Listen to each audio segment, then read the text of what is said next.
So guys, आज इस video में हम लोग सरपेंट हाशिरा ओबनाई इग्रिव के मास्क या फिर उनके बैंडेजेस के पीछे का राज क्या है उसका पर्दाफाश करने वाले हैं। और इस मिस्ट्री को सॉल्व करने से पहले मैं आप लोग को कुछ बेसिक सी बातें ओबनाई इग्रिव से रिलेटेड बताता हूँ। So without wasting your time let's get started. Obanai इग्रिव डीमन स्लेयर कॉर्प्स में सबसे हाईएस्ट रैंक पे हैं, यानी कि एक हाशिरा है। ये करेंट सरपेंट हाशिरा है जिनके पास एक स्नेक होता है जिसका नाम कबारू मारू होता है। और ये स्नेक सिर्फ देखने के लिए नहीं है, ये स्नेक बैटल के वक्त इन्हें हेल्प भी करता है। इनकी आंखों में एक डिजीज है जिसके कारण इनकी आंखों का कलर डिफरेंट है और एक आंख से तो इन्हें दिखाई भी नहीं देता। इन द चैप्टर 188 हमें ओबानाई का पास्ट जानने को मिलता है और इसी पास्ट में हमें ओबानाई के मुंह पे लगे बैंडेजेस का भी आंसर मिलने वाला है। सो ओबानाई जो कि एक चोरों के क्लैन में पैदा हुआ था जिसमें सभी फीमेल्स थी। 370 ईयर्स में पहली बार ओबानाई एक लड़का पैदा हुआ था। बचपन से ही इसे एक केज में बंद करके रखा जाता था जहाँ पर कोई भी वेंटिलेशन नहीं था। इसके घर वाले रूम में हद से ज्यादा खाना डाल दिया करते थे जिस वजह से ये डिस्टर्बिंग और इरिटेटिंग लगता था। इस वजह से इसकी फैमिली मेंबर्स की ये हरकतें उसको बिल्कुल भी पसंद नहीं थी। एक रात जब ओबानाई सो रहा होता है उसे सीलिंग पर कुछ क्राउल करता हुआ महसूस होता है और उसे ऐसा लगता है कि कोई क्रिएचर है जो उसको छिप कर देख रहा है। ये इंसिडेंट अब रोज होने लगे और ये इतना ज्यादा डरावना था कि ओबानाई इसकी वजह से ढंग से सो भी नहीं पाता था।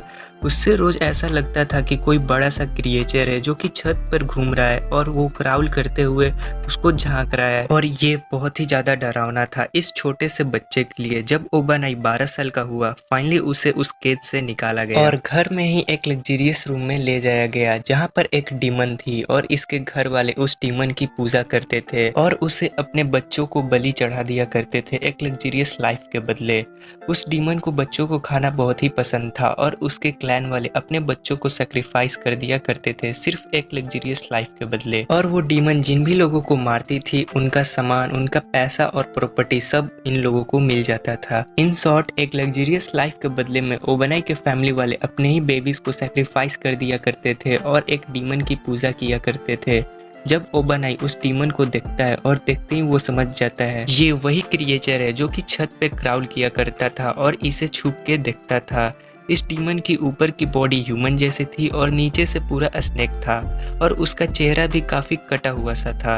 वैसे तो सभी बच्चों को पैदा होते ही इसे खिला दिया जाता था लेकिन ओबानाई स्पेशल था क्योंकि 370 ईयर्स में पहली बार कोई लड़का पैदा हुआ था और इसकी आंखों का भी कलर डिफरेंट था लेकिन वो डिजीज के वजह से था और इन्हें लगा ये स्पेशल है।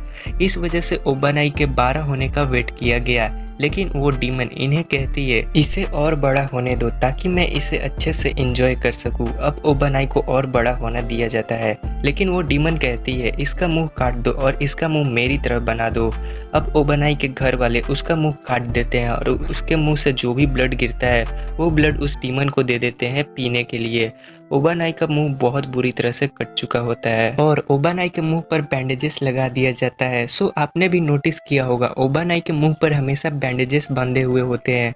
वो इसलिए क्योंकि उसका मुंह कटा हुआ होता है और शायद ओबानाई को पेन होता है इसीलिए वो हमेशा बैंडेजेस को बांध कर रखते हैं या फिर वो अपने ये निशान को किसी को दिखाना नहीं चाहते।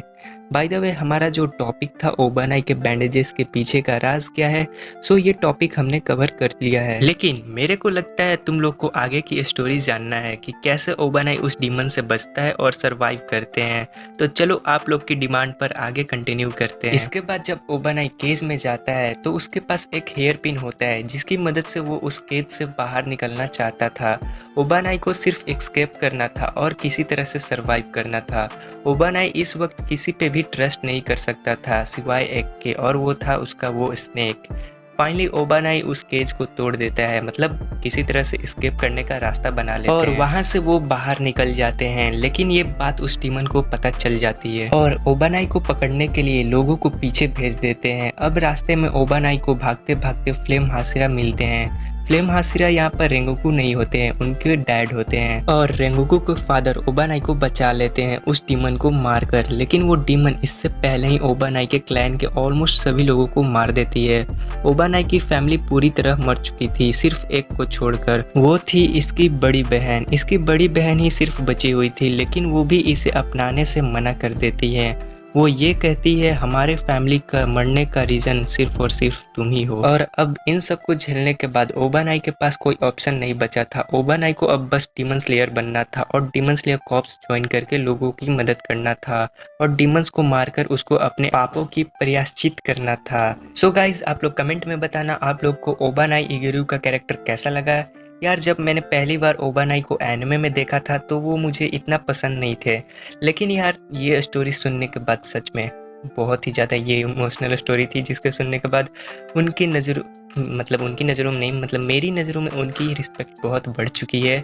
सो एनीवे, मैं अभी चलता हूँ अगले वीडियो को बनाने के लिए। तब तक पीस आउट।